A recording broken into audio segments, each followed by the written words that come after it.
یا رسول اللہ پہنچ گئے ہیں روزے دے دوالے نے غلامہ دیاں ٹولیاں او دیکھو ایک پہ سندا کروڑاں دیاں بولیاں وہاں یہی نعرہ اچھا لگتا ہے لب واہ ہے آنکھ بند ہے پھیلی ہے جھولیاں کتنی مزے کی بھیک تیرے پاک در کی ہے اور قربان جاؤں اپنے امام پر اس قلم پہ باری جس سے وہ لکھا کرتے تھے کہنے لگے کعبے کا نام تک نہ لیا طیبہ ہی کہا پوچھا جو تھا کسی نے کہ عظیمت کدھر کی ہے ان کے طفیل حج بھی خدا نے کرا دیے ورنہ اصل مراد حاضری تو اس پاک در کی ہے حضرت فاروق اعظم رضی اللہ تعالیٰ عنہ نے ان دو لوگوں کو بلایا اور بلا کر کے فرمانے لگے کہاں کے رہنے والے ہو کہاں سے آئے ہو نے کہا جی ہم طائف کے رہنے والے ہیں فرمایا تمہیں پتہ نہیں یہ نبی پاک کا روزہ ہے حضور کی مسجد ہے یہاں آواز اونچی نہیں کرتے تمہیں خبر نہیں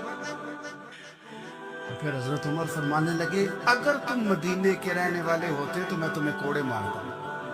میں تمہیں سزا دیتا تمہیں پتہ نہیں کہ کس طرح کا مزاج اور ماحول ہونا چاہیے تو حضرت فاروق اعظم رضی اللہ تعالیٰ عنہ کی جو خدمات ہیں آپ تو بازاروں میں جب جاتے تھے نا تو فرماتے تھے ہمارے بازار میں صرف وہ بندہ آ کے کام کرے جو دین کا علم جانتا ہے جسے تجارت کے اصول پتہ ہیں وہ آئے دوسرے کو بیٹھنے نہیں دیتے اپنے مزاج کے لحاظ سے اپنی طبیعت کے لحاظ سے مخلوق کے لیے دلوں میں نرمی رکھتے مزاج میں نرمی ایک بات آپ نے کئی دفعہ سنی ہوگی میرا بڑا دل کرتا ہے پھر سے اس کو دہراؤں میں نے اسے سینکڑوں بار پڑھا ہے جب طبیعت پوری بے چین ہوتی ہے اور اپنی ذمہ داریوں کا احساس کرنے کو دل کرتا ہے نا تو پھر خیال آتا ہے کہ ہم بھی پڑھے ذرا ان چیزوں کو بار بار پڑھتا ہوں تاکہ احساس ذمہ داری پیدا ہو آپ کے غلام اسلم فرماتے ہیں رات کو میں اور جناب عمر نکلے تھے تو ایک مکان میں ہم نے دیکھا کہ ایک عورت نے نا اس کے بچے بار بار شور کر رہے ہیں اور وہ کچھ پکا رہی ہے آواز آ رہی ہے تو حضرت عمر نے دروازے پہ دستک دی کون ہے دروازے کہا میں ایک غلام ہوں حضرت عمر کہتے ہیں غلام ہوں بہن کیا مسئلہ ہے بچے کیوں رو رہے ہیں تو بی بی کہنے لگی تمہیں کیوں بتاؤں جاؤ نا اپنا کام کرو حضرت عمر نے اصرار کیا تو تلخ لہجے میں جس سے غصہ نہیں کر جاتے حکمران councillor chairman M P M L A ناراض نہیں ہو جاتے اس تلخ لہجے میں بی بی کہنے لگی دعا کرو اللہ میرے اور عمر کے درمیان قیامت میں فیصلہ کرے کیسا حکمران ہے کہ اس کی حکومت میں میرے بچے بھوکے سوتے ہیں یہ میں نے پانی میں روڑے ڈال کے چڑھائے ہیں لیکن یہ پیٹ کی بھوک یہ بڑی ڈاڈی ہوتی ہے یہ نیند بھی نہیں آنے دیتی خیال تھا رو دو کے سو جائیں گے پر سو بھی نہیں رہے حضرت فاروق اعظم دوڑے گئے گھر سے سامان اناج غلہ کندھے پہ رکھا خادم کہتے ہیں میں نے کہا کہ مجھے دے دے فرمانے لگے چل تو وعدہ کرنا قیامت میں بھی میرے بوجھ اٹھائے گا تو حضور نہیں وہ تو میرے بس کی بات نہیں فرمایا پھر مجھے کرنے دے دوڑے آئے اس خاتون کے دروازے پر لا کے وہ چیزیں رکھی کہا بہن اگر تو پردہ کر لے تو یہ غلام نہ آج کھانا پکا دے تیرے بچے پھر وہ گھی چڑھا کے چینی ڈال کے کچھ سامان پکتا تھا وہ کھانا پکایا غلام کہتے ہیں جب پھونکے مارتے تھے تو داڑھی سے دھواں نکلتا تھا آگ جلاتے تھے دھواں نکلتا پھر کھانا پکایا پھر ان بچوں کو کھلایا پھر حضرت عمر فاروق رضی اللہ تعالیٰ عنہ نے تھوڑے پیچھے بیٹھ گئے تو بچوں کے ساتھ اس طرح کی باتیں کرنے لگے کہ وہ ہنس پڑے جناب اسلم کہتے بچے اس بیوہ کے ہنستے تھے بچے ہنستے تھے اور عمر روتے تھے جب وہ ہنستے تھے تو فاروق روتے تھے پھر وہ بچے آہستہ آہستہ لیٹنے لگے اور جب وہ سونے کی طرف بڑھنے لگے تو حضرت عمر کہنے لگے بہن میں جاؤں کہنے لگی رب تیرا بھلا کرے میرا کلیجہ پھٹ جاتا اگر میرے بچوں کو آج شام بھی روٹی نہ ملتی تو سیدنا فاروق اعظم رضی اللہ تعالیٰ عنہ کہنے لگے پھر تو میرے لیے دعا کرے گی کہنے لگی میں دعا کرتی ہوں اللہ عمر کی جگہ تیرے جیسا کو نیک آدمی بٹھا دے حضرت عمر کہنے لگے ایک چھوٹی سی گزارش بھی مان لو گی کا کیا؟ فرمانے لگے کوئی یہ میری خدمت اگر پسند آئی ہے تو عمر کو معاف نہیں کر دیتی؟ غلطی ہو گئی، اسے پتہ نہیں تھا۔ اپنے منہ سے کہنے لگے سیانا بھی نہیں، باشعور بھی نہیں، اسے چاہیے تھا خلافت کی ذمہ داریاں نہ لیتا، لیکن حضرت صدیق نے کہا تو وہ مان گیا۔ لیکن بہن میں اسے جانتا ہوں، بزدل بڑا ہے، کمزور بڑا ہے، ضعیف بڑا ہے، اگر تو قیامت میں اس کی شکایت لگائے گی تو بڑا کمزور پڑ جائے گا، اس کے لیے مشکل ہو جائے گا۔ تو کہنے لگی اچھا اگر تو اتنی سفارش کرتا ہے تو جا، میں نے عمر کو معاف کیا۔ حضرت فاروق اعظم نے چہرے سے کپڑا ہٹایا تو بی بی کہنے لگی اوہو آپ عمر ہیں؟ آپ فرمانے لگے میں جو بھی ہوں تو وعدہ کر چکی ہے کہ تو نے عمر کو معاف کیا۔ پھر باہر نکلے اور اپنے خادم جناب اسلم سے کہنے لگے 2 بندے اور بلا اور انہیں گواہ بنا کہ میں نے اس غریب کے روتے بچے ہنسائے ہیں، تو جا کے ان کو بتا میں نے وہ ہنسائے، اس کے بھوکے بچوں کو میں نے روٹی کھلائی، اور تو گواہ ہو جا کہ اس بی بی نے خود کہا ہے بغیر جبر کے، میری گزارش پہ کہا ہے کہ میں نے عمر کو معاف کیا۔ کیوں نہ ہم بھی اپنی اپنی ذمہ داریوں کا احساس کر لیں، کیوں نہ ہم بھی جہاں جہاں ہماری ڈیوٹی ہے ہم بھی وہاں غور کر لیں، کہیں ایسا تو نہیں کہ ہم بھی کمزور پڑ گئے ہیں، ذمہ داری تو لے لی ہے پر اب ہم ادا نہیں کر پا رہے۔ میرے نبی پاک علیہ السلام نے فرمایا فرشتے 950 سال میرے عمر کی شان بیان کرے تو ختم نہیں ہو سکے۔ اتنا بڑا شخص عمر فاروق، اتنا بڑا آدمی۔ ایک دن اعلان کیا عمر فاروق نے لوگوں مسجد میں آؤ بات کرنی ہے، امیر المومنین کا پیغام ہے سارے مسجد میں آ جائے۔ کھچا کھچ مسجد نبی صحابہ سے بھر گئی، اور ایسا جب اعلان ہوتا تھا تو صحابہ دوڑ کے آتے کہ شاید کو جان گئے، شاید کسی نے حملہ کر دیا ہے، شاید کوئی نئی بات ہے۔ دوڑے آئے لوگ، مسجد نبی کھچا کھچ بھر گئی۔ سیدنا فاروق اعظم رضی اللہ تعالیٰ عنہ ممبر پہ بیٹھے، حضرت عبد الرحمن ابن عوف رضی اللہ تعالیٰ عنہ فرماتے کہ صحابہ تجسس کے دیکھ رہے ہیں کہ پتہ نہیں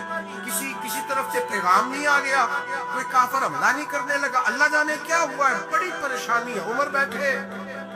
اللہ کی حمد کی، نبی پاک صلی اللہ علیہ وسلم پر درود پڑا، اور پھر عمر فاروق بولے، فرمانے لگے میں جب مکے میں رہتا تھا نا تو کبھی گھر میں قحط آ جاتا تھا، کبھی قحط آتا تھا گھر میں، بکریوں کے دودھ خشک ہو جاتے تھے، گندم نہیں ملتی تھی، پانی نہیں ہوتا تھا، تو فرمایا میری اماں مجھے خالہ کے گھر بھیج دیتی تھی۔ قبیلہ بنو مخزوم، اس قبیلے میں میری خالہ کی شادی ہوئی تھی تو وہ مالدار لوگ تھے، ان کے پاس زیادہ بکریاں، زیادہ اونٹ، زیادہ گائے، زیادہ کھیت تھے۔ حضرت عمر فاروق فرمانے لگے میں ان کے گھر جاتا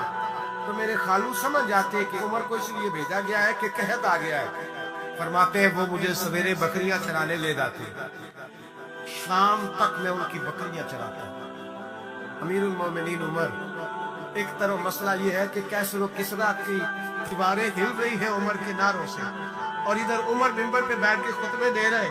فرماتے میں بکریاں چراتا، شام تک خالہ کے گھر جا کے مزدوری کرتا، اور فرماتے شام ہوتی تو ایک مٹھی کشمش مجھے دیتے ہوئے، آپ فرماتے میں بڑے قد والا کا ایک مٹھی کشمش ملتی ہے، کبھی ایک مٹھی کھجورے، میں شام کو کھا کے سو جاتا۔ کئی مہینے یوں ہی گزرتے تو میری اماں کا پیغام آتا کہ حالات صحیح ہو گئے، میرے بیٹے کو بھیج دو۔ یہ بات کہی، حضرت عمر رونے لگے اور پھر کہنے لگے اب وہ وقت آیا ہے کہ لوگ مجھے امیر المومنین عمر کہہ کے پکارتے ہیں۔ بس یہ 2 باتیں کی، عمر نے کہا چلو ظہر کا وقت ہو گیا، اذان پڑھو، اٹھو نماز پڑھے، اٹھو، اذان ہوئی، اقامت ہوئی، جناب عمر نے نماز پڑھائی، لوگ چلے گئے تو سیدنا عبد الرحمن ابن عوف دیگرانہ کا جناب عمر سے بازو پکڑ کے کہنے لگے عمر سیارہ بندہ یار تو یہ 2 باتیں سنانے کے لیے اتنا مجمع اکٹھا کیا تھا، یہ 2 باتیں کہنے کے لیے کہ میں خالہ کے گھر جا کے مزدوری کرتا تھا تو ایک مٹھی کشمش ملتی تھی، ایک مٹھی کھجورے، یہ کہنے کے لیے کہ میں بکریاں چرایا کرتا تھا۔ تو حضرت عمر فاروق رضی اللہ تعالیٰ عنہ پھٹ ہوئے، پھر آنکھوں میں آنسو آئے، کہنے لگے عبد الرحمن آج نا مصر شام سے کچھ لوگ آئے تھے اور وہ بتا رہے تھے کہ عمر تیرا ڈنکا وہاں بھی بڑا بجتا ہے، وہ مجھے کہہ رہے تھے تیرے نام کے وہاں بھی بڑے دبدبے ہیں، بڑے تذکرے ہیں، تو میرا نفس مجھے کہہ رہا تھا عمر دیکھا تو یہاں بیٹھا ہے اور وہاں تیرے نام کا شور ہو رہا ہے، مجھے اس نے بڑا کیا ہے، تو میں نے آج مصطفیٰ کے سارے غلام کٹھے کر کے اپنی اوقات بتا دی، میں نے اپنی اوقات بتائی ہے کہ میں کچھ نہیں، کوئی شے کوئی چیز ہی نہیں، اسی کسی سے کچھ نہیں جے لگ دے، نہ کوئی ساڈا دردی، میں نے بتایا ہے کہ میں تو کسی کے بکریاں چرا کے ایک مٹھی کشمش لے کے گزارا کیا کرتا تھا، گزارا مجھے میرے کچھ ساتھی نا لے گئے گجرا والا سردیوں کے موسم میں، مجھے کہنے لگے سویٹر پسند کر لے اپنی مرضی کا،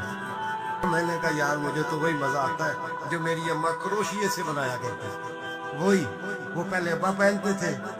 پھر وہی سویٹر بڑا بھائی پہنتا تھا، پھر ہمارے کھاتے میں آ گئے، اور پھر اس کی تعریفیں ہوتی تھی غربت چھپانے کے لیے، اس کی تعریفیں ہوتی تھی بڑی محنت سے بنا ہے جی، کیا بات ہے، بڑا گرم ہے، تو اب چھوٹے بھائی کو دے دیا جائے، ہم نے کہا وہی زمانہ دیکھا ہے، وہی رنگ دیکھا ہوا، اور اس پر فخر ہے۔ اب تو لوگ جب کچھ ہو جاتا ہے نا، دو چار لوگ جاننے لگتے ہیں تو لوگ فٹافٹ دعویٰ کر دیتے ہیں خاندانی رئیس اعظم، بڑی بات ہے، ایسی کوئی بات نہیں، جس کو اپنا آپ یاد رہتا ہے اسے خدا بھی یاد رہتا ہے، جسے اپنا آپ یاد رہتا ہے اسے رسول اللہ بھی یاد رہتا ہے، جسے اپنا آپ یاد رہتا ہے اس کی نظر میں دوسرے لوگ بھی کچھ ہوتے ہیں، میں عمرے کے لیے حج کے لیے جاتا رہتا ہوں، رب مجھے اپنے فضل سے بلا لیتا ہے، تو میں ایئرپورٹ سے نیچے اترا تو ایک صاحب میرے جاننے والے تھے، دوڑ کے آئے اور مجھے کہنے لگے کیا بات ہے، سنا ہے اس دفعہ آپ سعودی ایئر لائن سے آئے، سیدھا مدینہ شریف آئے، کیا بات ہے آپ کی؟ اور میں نے کہا صاحب چھوڑ دے، میں بھی جب پہلی دفعہ آیا تھا تو میں بھی بڑا گور کے ایئرپورٹ دیکھتا تھا، میں نے کبھی دیکھا جو نہیں تھا، میں بڑا گور کے دیکھتا تھا، کوئی ایسی بات نہیں ہے، یہ نظام قدرت ہے، بادشاہ کے فیصلے ہیں، وہ جب چاہتا ہے جس طرح کے چاہتا ہے فیصلے فرما لیتا ہے، تو یہ اس کے فیصلوں کی بات ہے، ہم لوگ نا جس حیثیت پہ ہوتے ہیں وہیں رہ جاتے ہیں، پچھلی بات بھول جاتے ہیں، اس لیے ہم چاہتے ہیں جو بھی ہمیں ملے جھک کے ملے، جو بھی آئے، اور یہ میرا آپ کا سب کا مشترکہ معاملہ ہے۔ میرے نبی پاک صلی اللہ تعالیٰ علیہ وسلم نے صحابہ سے پوچھا تمہیں بتاؤں جنت کے بادشاہ کون ہوں گے؟ جنت کے عام لوگ نہیں، جنت کے بولیے نا ذرا، جنت کے اللہ بادشاہ، جنت میں تو جانا بڑی بات ہے، حضور جنت کا بھی بادشاہ، ابن ماجہ میں لفظ ہے، تمہیں پتہ ہے جنت کے بادشاہ کون ہوں گے؟ تو میرے مصطفیٰ کریم صلی اللہ تعالیٰ علیہ وسلم کے غلاموں نے کہا حضور ہمیں نہیں پتا، تو حضور نے فرمایا جنت کے بادشاہ وہ لوگ ہوں گے جنہیں دنیا میں کوئی بھی نہیں جانتا تھا، جن کے کپڑے سادے ہوتے تھے، جو غریب لوگ ہوتے تھے، جو سفارش کرتے تھے تو ان کی قبول کوئی نہیں کرتا تھا، جو کسی کے ساتھ جاتے تھے تو ان کو مانتا کوئی نہیں، وہ جنت کے بادشاہ ہوں گے، بادشاہ۔ اور فرمایا قیامت کے دن جب لوگ انہیں دیکھیں گے تو ان پر فخر کریں گے، رشک کریں گے، کہیں گے کیا بات ہے تمہاری، یہاں تو شوق ہی بڑا ہے، غریبوں نے بھی پوسٹر بنائے ہوئے ہیں، ڈاکوؤں لٹیروں چوروں کی تصویروں کے ساتھ لگوائے ہوئے، اپنے آپ کو بڑا کرنے کے لیے۔ آج ہی اختیار کرے، اپنے آپ کو مٹانے کی کوشش کرے، رب کریم کے بندے آگے بڑھ کے اپنا آپ دکھاتے نہیں، بڑا شوق ہے، پہلے فوٹو کھچا لو، باقی باتیں بعد میں ہوگی، پہلے ویڈیو بنا لو، باقی کچھ اور بعد میں ہو، پہلے اب تو پرسوں ترسوں مجھے ایک مولانا کہنے لگے کہ آپ سے میں نے، وہ یہاں جمعہ پڑھنے آتے ہیں کبھی کبھی، میرے دوست ہیں، کہتے ہیں آپ سے میں نے سنا تھا اگر کوئی نبی پاک کا فرمان ہے، اگر کوئی نذرانہ دے تو اس کو لے لو، اگر کوئی تحفہ دے تو اس کو، حضور نے فرمایا لے لو، اگر تمہیں کو دیتا ہے اپنی مرضی سے، مانگنا منع ہے، کوئی دے تو لے لو، ورنہ ایک وقت آئے گا تم مانگو گے تمہیں ملے گا نہیں، جب کو دے تو لے لو۔ کہنے لگے آپ نے کہا تھا کو دے دے، تو اس وقت سے میں کوئی چھوٹ دیتا ہے مجھے میری مسجد کا نمازی تو میں لے لیتا ہوں، کوئی مجھے کوئی اور شے دیتا ہے تو میں آپ سے سن کے،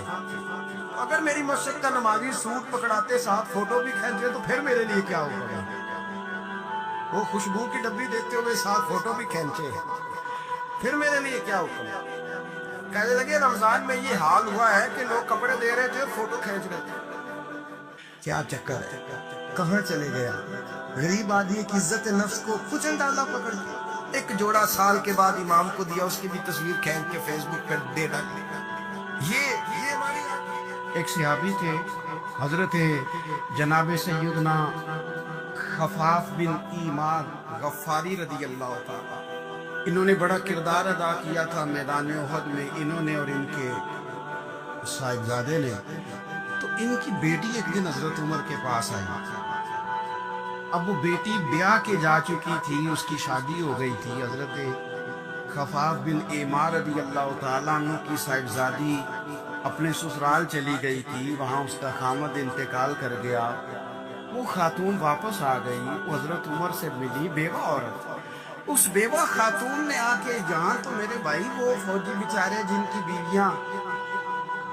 جن کو ایک تقریب میں تو خوب ایوارڈ دینے کے لیے بلایا جاتا ہے, میں نے یتیمی کا وقت گزارا ہے,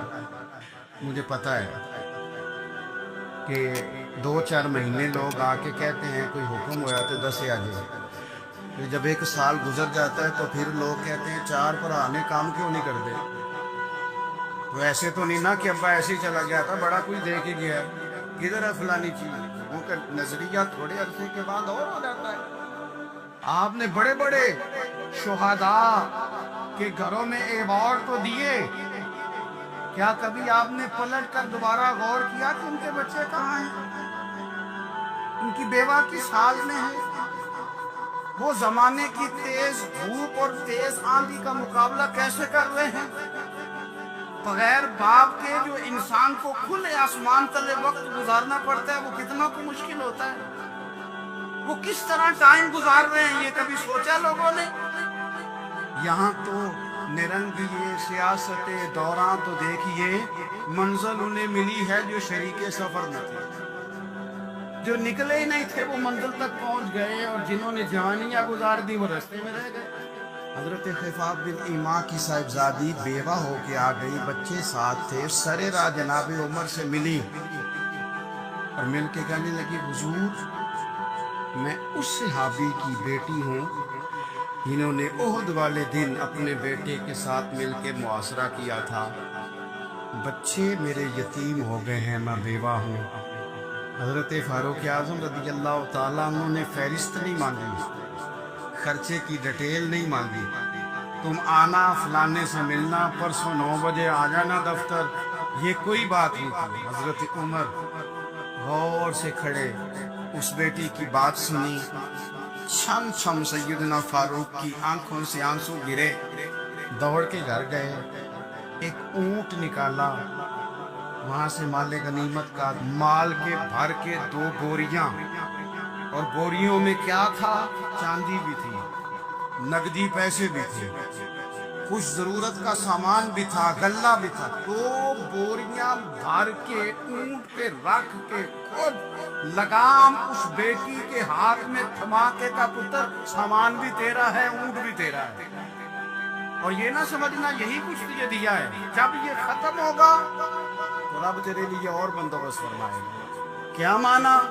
کہ ڈیوٹیاں لگا دی گئی ہیں, ہمیں پتہ ہے یہ سامان کب تک ختم ہو جائے گا, پیسے کب تک ختم ہو جائیں گے, تیرے لیے میں نے نئے حکم بھی جاری کر دیے ہیں. حضرت عمر وظیفہ لگانے لگے تو حضور کے گھر میں خدمت کرنے والے حضرت اسامہ بن زید کا وظیفہ ڈبل لگایا, اور اپنے بیٹے عبداللہ ابن عمر کا وظیفہ سنگل لگایا. تو حضرت اسامہ بن زید کہنے لگے, ابا جی میں نے تو ہجرت بھی کی, جہاد بھی کیا, اسامہ تو ان دنوں بچے تھے. تو حضرت سیدنا عمر فاروق جواب میں کہنے لگے, پتر اسامہ کے والد زید نے بھی حضور کے گھر میں نوکری کی, اسامہ بھی نوکری کر رہا ہے. حضرت عمر کی شان کیا ہے زمانہ جانتا ہے, اور پھر بھی حضرت عمر فرمانے لگے, تو نے اپنے باپ کے ساتھ ہجرت کی, فرمایا ان کی خدمت زیادہ ہے حضور کے گھر میں, لہذا ان کا وظیفہ بھی زیادہ لگایا جائے گا. چادریں آئی تھی مال غنیمت میں, ڈھیر ساری چادریں, ڈھیر ساری. حضرت عمر نے صحابہ کرام علیہم رضوان کی ازواج پر صحابیات پر وہ چادریں تقسیم کر دی. ایک چادر بڑی خوبصورت نکلی اندر سے. تو سب کہنے لگے حضور یہ نا خاتون اول کے لیے سوٹ کرے گی، آپ کی اہلیہ کے لیے سوٹ کرے گی، کبھی آپ گھر لے جائیں نا، یہ سب سے بہتر ہے. تو یہ حضرت عمر کی بالغ نظری ہے. وہ کیا بندہ ہوا جس کی ہر جگہ نظر ہی نہ ہو. حضرت سیدنا عمر فاروق رضی اللہ تعالیٰ عنہ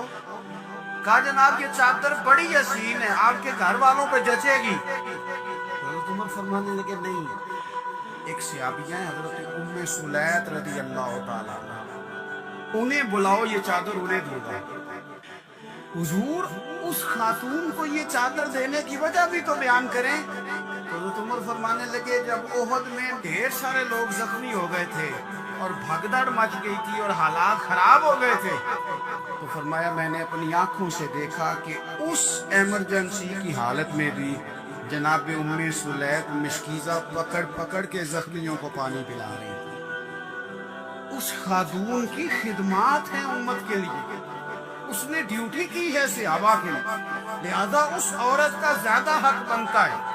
کہ اس کو یہ اعزاز دیا جائے. میرٹ کی بنیاد پر تقسیم ہوگی، رشتہ داری کی بنیاد پر، تعلق کی بنیاد پر نہیں ہوگی. اس کا حق زیادہ بنتا ہے، اس کا درجہ زیادہ بنتا ہے، خدمات زیادہ ہے، اس نے اپنی ڈیوٹی زیادہ اچھے طریقے سے سر انجام دی ہے. جب تک چیزیں آپ وسعت قلبی نہیں لاتے اپنی طبیعت، جب تک آپ گنجائش زیادہ پیدا نہیں کرتے، اتنی دیر تک حالات اس طرح کے نہیں ہوتے. پھر ایک اور مصیبت بن گئی ہے، وہ مصیبت ہے لیول کی. یہ کام میرے لیول کا نہیں. جب آپ اپنے لیول سے نیچے اتریں گے، پروٹوکول سے ذرا نیچے اتریں گے اور چھوٹی چھوٹی باتوں پر خود توجہ دیں گے، چھوٹی چھوٹی چیزوں پر. حضرت عمر جمعہ پڑھا رہے تھے، ایک صحابی دیر سے آئے. اب یہ نماز کا پوچھنا، جمعے کا پوچھنا، مطلب حکمران صاحب تو اوپر لیول کے ہیں، وہ تو پوچھیں گے کہ جناب میرے ساتھ تو آپ قومی سطح کا مردہ بٹھائیں، یہ والی باتیں. لیکن چھوٹے چھوٹے سوراخ پیدا ہوتے ہیں، پھر بند ٹوٹتے ہیں، حالات بگڑتے ہیں. قوموں کا اخلاق چھوٹی چھوٹی جگہوں پہ پہلے بگڑتا ہے. چھوٹی چھوٹی جگہوں پہ بچہ پہلے چھوٹی چوریاں کرتا ہے، خدا معاف فرمائے اگر اسے روکا نہ جائے، پھر وہ بڑی جگہوں پہ جا کے حالات خراب کرتا ہے. حضرت عمر فاروق ایک صحابی دیر سے جمعہ پڑھنے آئے تو حضرت عمر نے بعد میں بلا لیا. فرمایا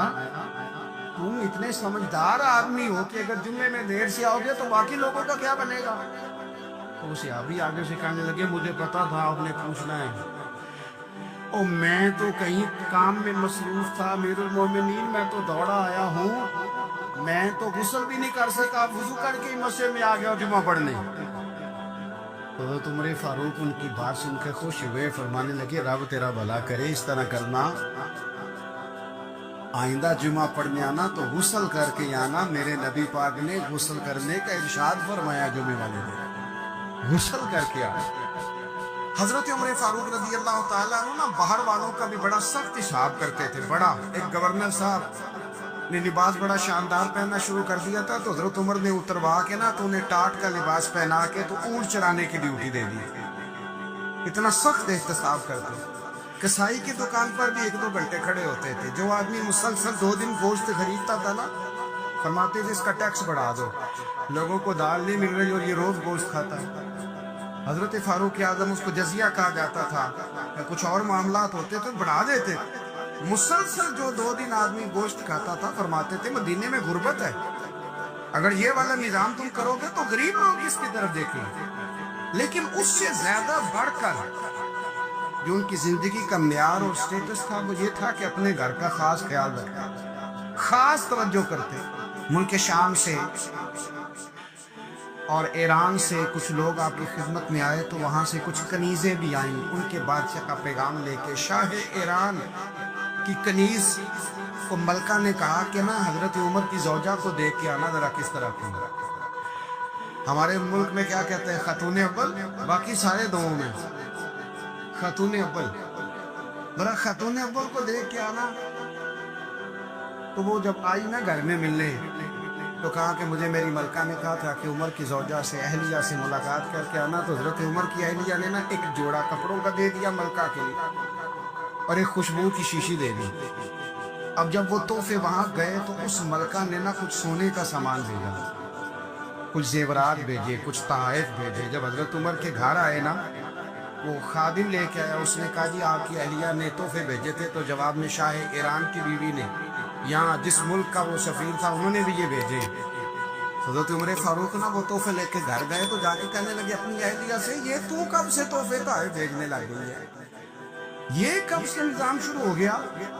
تو کہ حضور تحفہ دینا لینا تو ٹھیک ہے، سنت ہے، محبت بڑھتی ہے، تو یہ کوئی قباحت نہیں، اور میں نے اپنی ذاتی استعمال کے لیے جو چیزیں رکھی تھی وہ میں نے دی ہیں۔ حضرت عمر فاروق رضی اللہ تعالیٰ عنہ فرمانے لگے ہم نے کسی ملک کے ساتھ اور اس کے بادشاہ کے ساتھ ذاتی تعلق نہیں بنانا، تعلق جو بھی بنے گا رسول اللہ کے دین کی برکت سے بنے گا، ذاتی رشتے نہیں ہم نے قائم کرنے۔ ذاتی آپ کے ملک کی جو ایئر لائن جس کا ہر سال خسارے کا ڈڈورا پیٹا جاتا ہے نا، وہ ہمارے بادشاہ صاحب اور صدر صاحب اگر غیر ملکیوں کو گھوڑا کبھی بھیجنا ہو نا، گھوڑا، تو پورا ایک جہاز گھوڑا لے کے تحفے میں جاتا ہے، پورا جہاز غریب قوم کا یہ سرمایہ، اور قوم بڑی بادشاہ ہے، لائنوں میں لا کے ووٹ دیتی ہے۔ دو کام ہمیشہ لائن میں لا کے کرنے، ایک بل لائن میں لا کے جمع کرانا ہے اور ایک ووٹ لائن میں لا کے، تاکہ پھر پورے 5 سال لائن میں ہی لگے رہیں۔ مرضی سے آپ ووٹ دینا، پر جو بات درست ہے اس کو سنو۔ حضرت عمر فاروق رضی اللہ تعالیٰ عنہ نے اپنی اہلیہ سے پوچھا کتنے کا تھا وہ تیرا جوڑا اور خوشبو کی شیشی؟ انہوں نے کہا 3 دینار کی۔ فرمایا یہ 3 دینار تیرے، اور باقی جو تحفے آئے ہیں وہ تو خود کہہ، کیونکہ اس نے تیرے نام بھیجے ہیں، تو کہہ کہ میں مال غنیمت میں دیتی ہوں، تو کہہ میں مسلمانوں کو کہہ۔ تو زوجہ ہنس پڑی، کہنے لگی میں نام ہی کہوں تو مجھے کہنا تو پڑے گا ہی، کہنا تو میں نے ہے ہی، کیونکہ سامنے عمر فاروق ہیں، لہذا سر میں کہہ دیتی ہوں میں نے دیا خزانے کو۔ حضرت عمر نے جمع کرا لیا۔ یہ کیا بات ہے، میرے گھر والے جو مرضی کرے، ان کا معیار زندگی اس طرح کا مرضی ہو۔ اور حضرت عمر ایک جملہ کہا کرتے تھے، اللہ کرے کہ یہ باتیں اس دور حاضر میں ہماری سمجھ میں آئیں۔ حضرت عمر فاروق رضی اللہ تعالیٰ عنہ اپنے بچوں کو فرمایا کرتے تھے کہ بہت آدمی کو بھوک لگی ہو نا، اور پھر اس کی پسند کا کھانا پکا ہو، اتنے شوق سے وہ اس کھانے کو دیکھتا ہے نا، فرمایا اس طرح پوری قوم اپنے بادشاہوں کے خاندان کو دیکھتی ہے، اس تیزی کے ساتھ دیکھتے ہیں کہ ان کے گھر میں کیا ہو رہا ہے، ان کا معیار زندگی کیا ہے،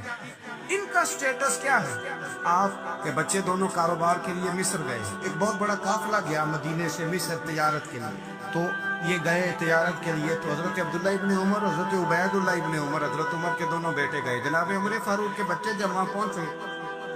تو مصر کے گورنر نے نا لوگوں کو تعارف کرایا کہ یہ عمر فاروق کے بیٹے ہیں۔ ایک چھوٹی سی بات کر دوں، یہ چودھری کے بیٹے کو کون بتاتا ہے کہ تو چودھری کا بیٹا ہے؟ باہر والے بتاتے ہیں، گھر والے۔ اور سیٹھ صاحب کے بیٹے کو کون بتاتا ہے کہ تو سیٹھ صاحب کا بیٹا ہے؟ اور مالک کو کون بتاتا ہے کہ تو مالک کا بیٹا ہے اور یہ کرایہ دار ہے؟ یہ کون بتاتا ہے؟ یہ سوچ ہم دیتے ہیں بچوں کو، چودھری اور کمی کی سوچ، امیر اور غریب کی سوچ، مالک اور کرایہ دار کی سوچ، گھر کے مالک کی اور کام کرنے والے کی سوچ، یہ ہم دیتے ہیں۔ یاد رکھنا یہ ہم دیتے ہیں، یہ ہمارا مزاج ہے، یہ باہر سے نہیں آتی۔ تو کوئی شہزادہ ہے، تو سیٹھ ہے، تو نواب ہے، یہ سوچ باہر سے نہیں آتی، یہ اماں سوچ دیتی ہے، اماں، یہ ابا سوچ دیتا ہے۔ اور پھر جب تباہی اترتی ہے تو اس کے ذمہ دار بھی باہر والے نہیں ہوتے، گھر والے ہوتے ہیں، گھر والے۔